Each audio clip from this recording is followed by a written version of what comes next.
आइए सुनते हैं तड़पती रूह की एक अनहोनी और असाधारण घटना। किसी गांव में एक पठान और उसका हंसता खेलता परिवार रहा करता था।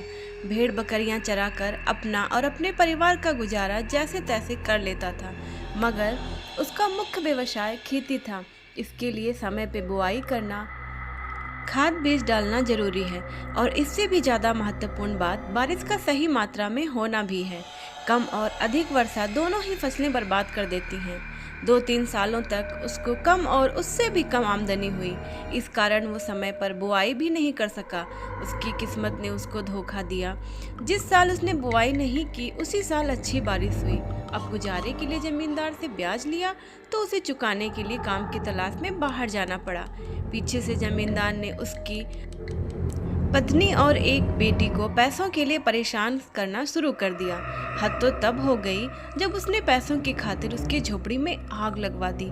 इसी बीच पठान की बेटी ने जमींदार और उसके बेटे को वहां से भागते हुए देख लिया।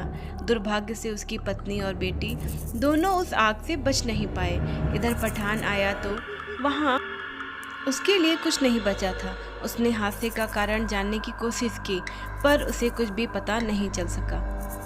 पठान की हालत पागलों जैसी हो गई और वो जंगलों और पहाड़ों में भटकता रहता। एक दिन तंग आकर उसने आत्मदाह करने की सोच ली और दरिया के पास चला गया और अल्लाह की आखिरी इबादत में जुट गया। जैसे ही इबादत खत्म हुई तभी वहाँ से एक फकीर बाबा अल्लाह करते हुए जा रहे थे। वो उस पठान के पास आए और बोले, बेटा मैं जानता हूँ किस्मत ने तुम्हारे साथ बड़ा बेरहम मजाक किया है, लेकिन बेटा कुदरत के आगे किसकी चली है। बेटा तुम जो करने जा रहे हो वो अल्लाह की नज़रों में गुनाह है। पठान बोला, बाबा मैं जीकर भी क्या करूं, मेरे ज़िंदगी में अब कुछ नहीं बचा है। तभी बाबा बोले, जो हो गया उसे बदलना संभव नहीं, लेकिन मैं तुम्हें एक बात बताना चाहता हूँ। अल्लाह के रहमो करम से तुम्हारी बेटी का सरजमी पर फिर से वजूद हुआ है, लेकिन बेटा उसकी रूह को अभी तक शांति नहीं मिली है। वो तड़प रही है। तुम्हें उसे तलाशना होगा, क्योंकि जब तक वो तुमसे नहीं मिलेगी तब तक उसकी रूह बेचैन रहेगी।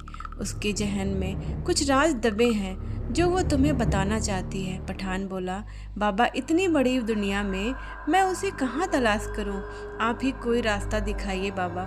बाबा बोले, बेटा ज़्यादा तो नहीं, तुम्हें उसकी झलकी ज़रूर बता सकता हूँ।